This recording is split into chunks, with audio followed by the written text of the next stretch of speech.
বন্ধুরা আসসালামু আলাইকুম। আমরা সবাই কলা খাই। কলা যদি নিজের গাছ থেকে পেরে অরিজিনাল অথেন্টিক কলা খাই তাহলে কীরকম হবে? আসেন আমরা আজকে আমাদের নিজের গাছ থেকে কলা পারবো, আপনারা আমার সঙ্গী হবেন। এই যে বাড়ির ঝোপঝাড়ের পিছনে আমাদের সেই কলা গাছ, বিখ্যাত কলা গাছ। কী অবস্থা, কলাটা সুন্দর না? মোটামুটি মাশাআল্লাহ ভালো কলাই। আপনারা যারা বাড়ির আঙ্গিনায় বা আশেপাশে ছোট ছোট কলা গাছ লাগান, দেখবেন যেন এক সময় আপনাকে অনেক অসাধারণ কিছু একটা উপহার দিবে। প্রকৃতি সবসময় আপনাকে সুন্দর উপহার দেয়। আজকে আমাদেরকে কলা উপহার দিয়েছে।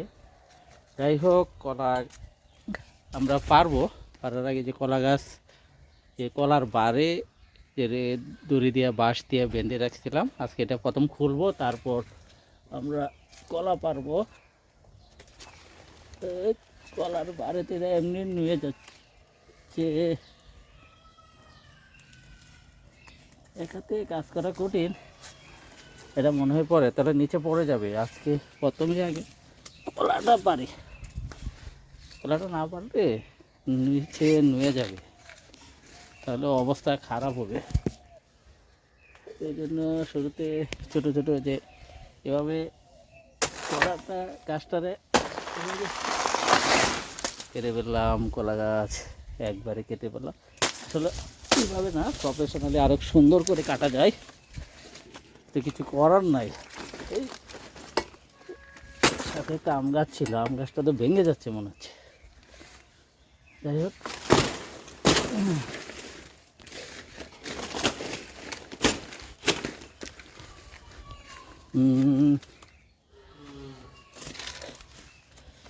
তোর এটাকে না খুললে এটার ভালো পাওয়া যাচ্ছে না, সুবিধা পাওয়া যাচ্ছে না। আম গাছটা ভেঙে যাচ্ছিল। কি অবস্থা, কলা গাছ, কলা আরো অনেক কিছু আপনাদেরকে দেখাতে পারবো। উপহার সামনে আসছে। এই যে আমাদের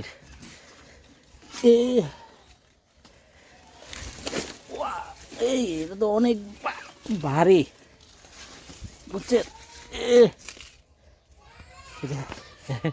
এক হাতে নেওয়া যাচ্ছে না, বিশাল, এই বিশাল বিশাল। অনেক ভারী কলা গাছ। এই যে পেকে গেছে গাছে। যাই হোক, আসলে কলার সাথে পরিচয় হয়নি আজকে।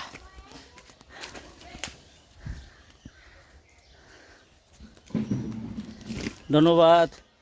অবশেষে কলার পেরে ফেললাম। কলা কয়েকদিন এভাবে রাখলে কলাটা পেকে যাবে, সুন্দর কালার আসবে, তখন খেতে সত্যি সুস্বাদু হবে।